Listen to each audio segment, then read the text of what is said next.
एक मैनेजमेंट से बात करते हैं। कंपनी का नाम है ब्रिगेड एंटरप्राइजेस। कंपनी के रिजल्ट्स आए हैं और रेवेन्यू में करीब 29% की ग्रोथ Q3 में YOY देखने को मिल रही है, 714 करोड़ का। और एबिटा में 44% की ग्रोथ है यहाँ पे 218 करोड़ पे, और मुनाफा 46% आया है 120 करोड़ पे बढ़ के। नतीजे प्राइम एफएसआई आपको बहुत अच्छे दिखेंगे। कैसे हैं नतीजे, आगे डिटेलिंग थोड़ा इस पे समझते हैं। अतुल गोयल जी, कंपनी के CFO, हमारे साथ जुड़ रहे हैं। अतुल जी, बहुत बहुत स्वागत है आपका इस चर्चा में। नमस्कार। प्राइम एफएसआई नंबर तो बड़े अच्छे लग रहे हैं देखने में, लेकिन आपके वॉल्यूम्स काफी गिरे हैं सर, तिमाही दर तिमाही भी और साल दर साल भी। क्यों? नहीं, तिमाही तो तिमाही वॉल्यूम्स तो नहीं गिरे। अगर आप फाइनेंशियल्स की बात करें तो वैसे भी AS 115 से जो नतीजे हैं वो आते हैं, तो वो डिपेंड करता है कि आप रजिस्ट्रेशन कितना कर पा रहे हैं, उस हिसाब से रेवेन्यू आते हैं। बट अगर आप ऑपरेशनल रिजल्ट देखें तो हमने ओवरऑल इंक्रीज ही किया है। अगर आप देखें रेजिडेंशियल में 9 मंथ्स में 9% की ग्रोथ है, और क्वार्टर ऑन क्वार्टर हमारी ग्रोथ जो है वो अगर आप 3 साल में देखें करीबन 42% के आसपास है।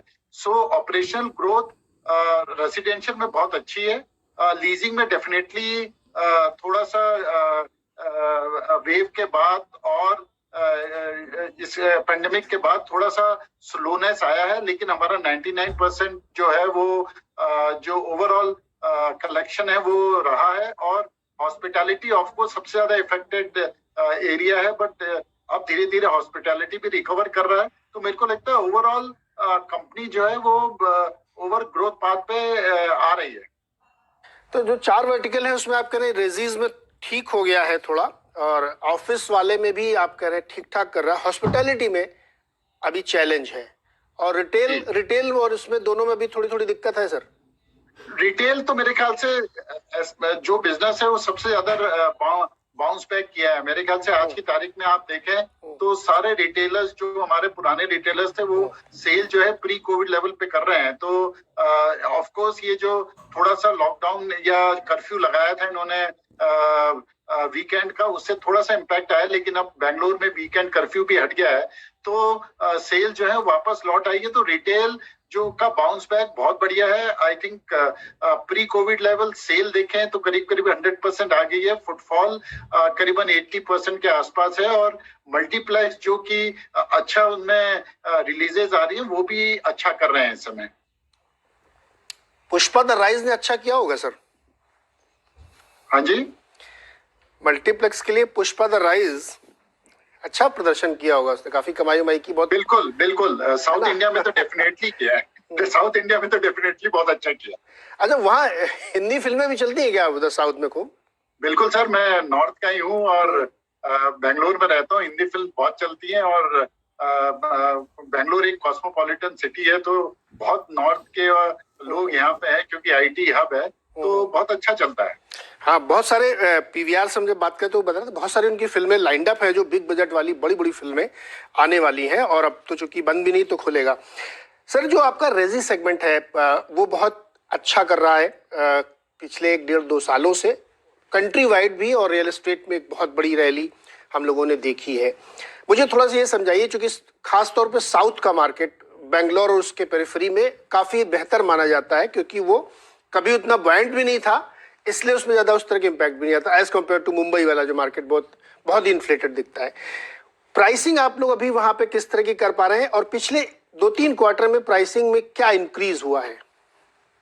आपने बिल्कुल सही कहा, बेंगलोर एक स्टेबल मार्केट है, और मेरे ख्याल से जब मार्केट गिर रहा था तब भी बेंगलोर में फिर भी ठीक ठाक वॉल्यूम्स आ रहे थे। उसका रीजन है कि यहाँ पे इन्वेस्टर कम है और एंड यूजर ज्यादा है, बिकॉज ITS में ग्रोथ बहुत है।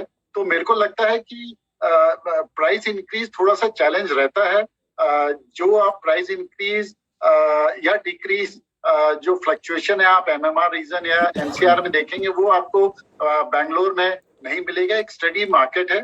तो मेरे को लगता है कि हमने पिछले 2-3 क्वार्टर में 3 से 5% का प्राइस इंक्रीज लिया है, इसलिए भी लिया है क्योंकि इनपुट कॉस्ट भी बहुत बड़ी है, तो हमें वो लेना भी था और मार्केट एक्सेप्ट भी कर रहा है बिकॉज कंसोलिडेशन है और 3-4 बिग प्लेयर्स जो हैं वो मार्केट में है, तो उससे बहुत फर्क पड़ता है। हाँ, डेफिनेटली हमने हैदराबाद में लॉन्च किया था, वहां पे प्राइस इंक्रीज बहुत अच्छी मिली है क्योंकि हैदराबाद इस समय रेजिडेंशियल मार्केट बहुत हॉट है और वहां पे प्राइस इंक्रीजेस जो है हमने करीबन 10 से 12% के आसपास लिए। सिमिलरली चेन्नई में जो भी हमारे एग्जिस्टिंग लॉन्चेस थे वो बहुत अच्छा कर रहे हैं और चेन्नई मार्केट भी बहुत अच्छा चल रहा है, तो वहां पे भी हमने प्राइस इंक्रीज बहुत अच्छी ली। तो मेरे को लगता है तीनों सिटीज जो साउथ की हैं वो ग्रोथ पाथ पे हैं, क्योंकि अगर आप देखें IT, ITS, global capability centres, automobile सब इन सिटीज में आ रहा है, तो इससे बहुत बड़ा रेसिडेंशियल पे इम्पैक्ट जो है वो पड़ रहा है। यस यस, ये बिल्कुल सही बात है सर। जो रेजी वाला स्पेस, इसी पर थोड़ा और बात करते हैं। ये जो कहते हैं लोग कि एंड यूजर मार्केट को स्टेबल रहते हैं, लेकिन जब इन्वेस्टर आता है तब ज्यादा तेजी का माहौल बनता है, तो अभी लौटा इन्वेस्टर कि नहीं लौटा? देखिए, मैं बैंगलोर में मैंने आपको कहा या साउथ में अगर आप ओवरऑल देखें तो थोड़ा बहुत इन्वेस्टर लौटा है डेफिनेटली, लेकिन वो इन्वेस्टर जो परसेंटेज है एंड यूजर के बेसिस में इन्वेस्टर की वो बहुत कम है अगर आप इसको कंपेयर करें एनसीआर से और एमएमआर से। बट डेफिनेटली इन्वेस्टर जो है वो वापस आया है क्योंकि उन्हें लगता है कि अगर आप एफडी में नहीं कमा रहे हैं, आप बॉन्ड में नहीं कमा रहे हैं इतना, तो उनको लगता है कि रियल स्टेट भी प्ले है जिसमें कि आप वैल्यू क्रिएट कर सकते हैं, और इसलिए काफी इन्वेस्टर्स या हाई नेट इंडिविजुअल्स वापस रियल स्टेट में इन्वेस्टमेंट कर रहे हैं। एक बड़ी मतलब पैराडॉक्स सी बात है, रेजिडेंशियल में इतनी बढ़िया ग्रोथ है साउथ में, आप कह रहे हैं हैदराबाद में भी बहुत अच्छी है, चेन्नई में भी, बेंगलोर में भी, बेंगलुरु में भी। दूसरी तरफ आप कह रहे हैं कि ऑफिस स्पेस में भी आप अच्छा अपटिक देख रहे हैं और बढ़िया कर रहा है वहां पे। अब चूंकि आईटी हब है, ज्यादातर वहां पे वर्क फ्रॉम होम हो जाता है, मतलब ये जनरली देखा गया है। ये दोनों कैसे चल रहे हैं, ये थोड़ा समझाइए हम लोगों को।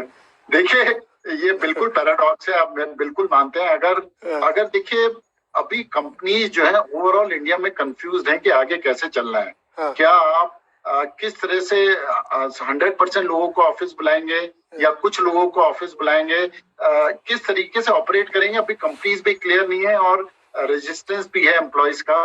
लेकिन आज की तारीख में जो कंपनीज हैं वो ऑफिसेज जो है उन्होंने वो वैसे के वैसे ही रखे हैं क्योंकि उनका सारा इंफ्रास्ट्रक्चर वो ऑफिस से चलता है। अगर वो घर से काम नहीं कर सकते, अगर ऑफिस पे इंफ्रास्ट्रक्चर उनका नहीं चले, तो अभी मेरे को नहीं लगता है, लेकिन अब आगे चल के क्या होता है वो डिपेंड करेगा। बट इकोनॉमिक ग्रोथ पे है, नई कंपनीज बहुत आ रही हैं और काफी कंपनीज जो हैं वो वापस लौट रही हैं 100% वर्किंग की तरफ।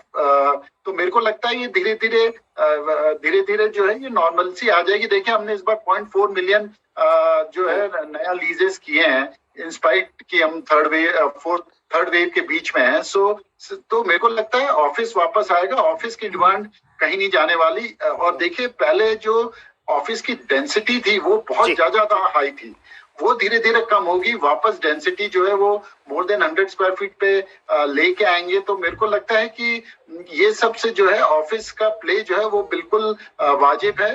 और इन 3 सिटीज में आईटी आईटीएस ही नहीं है, मैंने आपको कहा ग्लोबल कैपेबिलिटी सेंटर्स, ऑटो बहुत सारे हैं।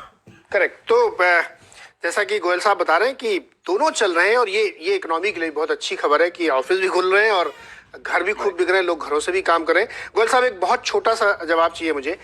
बेंगलोर और मैसूर खास तौर पे, उसमें एवरेज टिकट साइज क्या होता है 2 BHK फ्लैट का?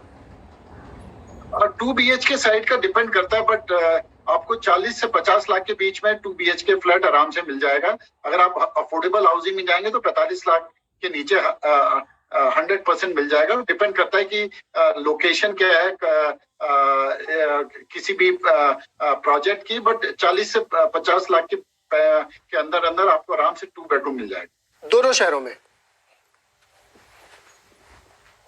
जी, तो ये देखिए, ये मैं सवाल मैंने इसलिए पूछा था क्योंकि बेंगलोर और इन सब शहरों में बहुत तेजी से ग्रोथ हो रही है, और जब हम लोग वेस्ट में मुंबई से कंपेयर करते हैं तो हम सोच भी नहीं सकते कि 50 लाख का 2 BHK मुंबई में। बिल्कुल, अफोर्डेबिलिटी ज्यादा है, एक्चुअली एक्चुअली। तो ये भी एक बड़ा फैक्टर है जो काम करता है, तो इसकी वजह से गोयल साहब बहुत बहुत शुभकामनाएं और बहुत बहुत धन्यवाद हमारे साथ जुड़ने के लिए।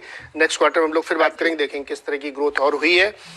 और जैसा कि सर बता रहे हैं कि साउथ की फिल्मों का बहुत बढ़िया है, तो बीच बीच में कभी आप स्क्रीन में देख रहे हैं DII द राइजिंग, ये आशीष जी का कुछ प्रोग्राम है, पता नहीं क्या है, हम लोग भी देखेंगे 12:30 बजे। ब्रिगेड इंटरप्राइजेज इस समय कॉल ले लेते हैं। गाबा सर, ये ब्रिगेड इंटरप्राइजेज बताइए क्या आपको लग रहा है इस पे करना चाहिए? ब्रिगेड एंटरप्राइजेस मुझे stock basic chart structure positive है, लेकिन साइडवेज जोन से आपका उभर के निकला है, थोड़ा डिप मिल सकता है, लेकिन कह सकते हैं 480 जोन बहुत ही स्ट्रॉन्ग सपोर्ट है, स्ट्रक्चर पॉजिटिव है। इसमें अगर डिप्स मिलती है अप टू 480 तक तो ये बायबल है, क्योंकि अपसाइड ऑन है ब्रिगेड।